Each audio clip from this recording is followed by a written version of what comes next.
Seterusnya untuk GPT Story Affiliate. Untuk GPT Story Affiliate ni simple je. Kalau korang dah memang suka buat affiliate, letak affiliate link Shopee, letak affiliate macam-macam, TikTok, everything apa semua, korang letak dekat status WhatsApp, dekat Instagram. Korang suka orang nak baca-baca, korang tak ada masa nak shoot video dan korang paling malas sekali nak tulis prompt. So korang boleh guna GPT Story Affiliate. Apa yang bestnya pasal GPT Story Affiliate? Simple saja. Okay. Apa yang bestnya, GPT Story Affiliate ni, kalau korang tengok, dia akan ubah ID affiliate jadi cerita emosi tanpa menjual hard sell pun. Maksudnya, dia punya link semua produk dia akan letak dekat last sekali kan. Contohnya cara nak guna apabila korang beli, kita akan bagi instruction yang betul lah kan. Kalau tak, korang tanyalah kat sini macam mana nak guna. Itu je. Kalau tak pun, korang tekan je kat sini kan. Apabila korang, kita ada instruction, sekali bagi prompt, sekali apa semua tu, bila korang tekan je link nak open access ni, dia akan terus buka yang macam ini. Dekat tepi ni terus ada. So contoh korang tak tahu kan, korang buat macam ni. Promote sambal Siti Mengigau.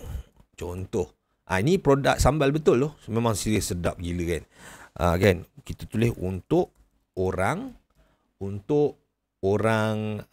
yang sekejap untuk orang yang nak berjimat makan sebelum gaji kan. Contoh lah tulis gitu. Korang tekan enter kan. So dia akan buat dengan penuh gaya drama, ikat perut ada sekarang dia siap tulis, dia siap lagi kan untuk tulis kat situ dalam bentuk canvas. Nampak tu, duit tinggal RM13.80. Tengok, dia terus je akan tulis kan. So korang tak payah nak fikir dah, just bagi arahan kat dia kan. Nampak masa tu. Okay, boleh pause dan juga baca lah. Nampak satu video orang makan nasi panas dengan sambal mengigau kan, tak tahu kenapa kan, rasa boleh bau dia. Ini untuk posting-posting macam kat Threads kan. Kalau macam rasa nak Threads, korang boleh buat dekat untuk minta format Threads pun boleh kan. Korang je tulis letak emoji kan, dan format thread.